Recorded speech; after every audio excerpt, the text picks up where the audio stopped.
안녕하세요. 저희는 송명여자대학교에 다니고 있는 유학생들입니다.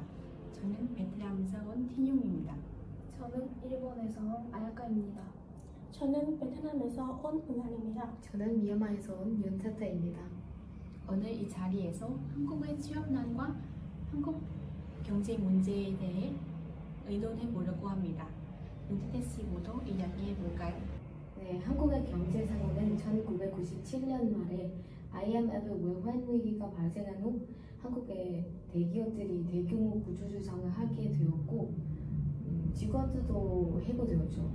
2000년대 들어 고용률이 점점 줄어드는 데다가 청년 취업 준비 경제가 치열해지고 수능률도 지속적으로 증가했어요. 요즘 뉴스에 의하면 경제 상황은 대기업이나 중소기업들이 일자리도 부족하고 정년 취업난 해소에도 한계가 있다고 하더라고요. 그래서 명문들이 졸업해도 1차 노동 시장으로 입사하기가 치열하다고도 하죠. 설마 우리도 졸업한 후에 백수가 된 거 아니겠죠? 저는 대기업에 취업하는 건 바라지도 않아요. 취업만 할 수 있었으면 좋겠어요. 저희가 요즘 수업에서 경제 문제에 대해 배웠잖아요. 그래서 저는 또 관심 생기더라고요. 저도요. 정치가 경제에 영향을 주고 경제도 정치에 영향을 주기 때문에 서로 상호작용하며 움직입니다. 요즘 화제가 되고 있는 한국 경제 문제에 대해 알려드리고 싶습니다. 혹시 상법 개정을 하는 말 들어본 적 있나요? 설명 부탁드릴게요. 상법 개정이란 기업 지배 구조를 개선하고 주주 이익을 보호하기 위해 상법을 수정하는 것을 말합니다. 올해 4월 22일 전직 간담회에서 이재명 더불어민주당 경선 후보는 상법 개정안을 최대한 빠른 시간에 제출하겠다고 밝혔습니다. 그런데 대기업들은 상법 개정안이 기업의 경영 자율성과 효율성을 저해할 수 있다는 이유로 반발하고 있어요. 상법 개정의 주요 내용은 감사위원 분리선출, 이사회 다양성, 이사의 충실 의무 확대, 전자주주 총회 도입 등입니다.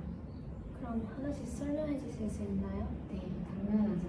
처음으로 감사위원 분리선출입니다. 감사위원은 회사의 회계, 내부 통제, 경제 등을 불법인지 부정인지 감사하는 사람이고 대주주가 자기 편으로 선출하는 것을 없애기 위해 기존 이사회 사람 말고 따로 분리해서 뽑지 않은 말이에요. 막상 이렇게 뽑으면 대기업들이 자기 회사의 경영권에 대한 통제력이 약화될까봐 우려하고 있습니다. 이사회의 다양성은 아야카시가 이어서 할 겁니다. 네, 이사회란 회사를 경영하는 사람들이 모여서 큰 결정을 내리는 회의인데 과거에는 대부분이 남성이었지만 지금은 여성, 전문가, 외부 인사 등을 포함시켜야 한다고 상법 개정안에서 요구하고 있어요. 지금은 이사회에서 주식을 많이 가지고 있는 사람만 권력이 많아서 다른 이사들이 어떤 결정에 반대해봤자 소용이 없습니다. 힘이 센 사람이 마음대로 하고 있으니까요. 그래도 외부 사람이 회사 경영에 간섭하면 경영 효율성이 해저질 수 있잖아요. 그러면 한국에서 사업이나 하겠어요? 네, 이런 의견도 많이 나오기 십상이에요. 기업들 입장에서는 정말 곤란한 일이에요. 맞아요. 그 다음으로 춘실임 확대는 기존 상법에서는 이사가 회사만을 위해 춘실 임무 가진다고 규정되어 있지만 개정안에서는 회사뿐만 아니라 주주들의 이익까지 충분히 고려해야 한다고 강조하고 있어요. 이게 주주들에게는 좋은 것이네요. 회사에서도 더 손해받을 수 있고요. 네, 그럼요. 마지막으로 전자투표제 도입이란 예전에는 주주 종료에 참석하려면 주주들이 직접 회사에 가야만 했는데 지금에는 전자투표를 도입할 수 있게 한대요. 이것은 정치권에서도 찬반이 갈리고 있어요. 투자자들은 이런 상관들을 보고 법이 이랬다가 저랬다가 하면 주식이 떨어질까봐 불안하다고 해요. 이러한 불확실성이 투자 여부를 고민하게 해서 한국의 주식시장에 불안적인 영향을 미치고 있어요. 여러 가지 문제들 때문에 대기업들이 해외로 이전해버리면 이자리와 공과금 수입이 감소할 거 아니에요? 이러다가 한국의 경제력이 약화되면 한국 정부가 후회 막심일 테네요.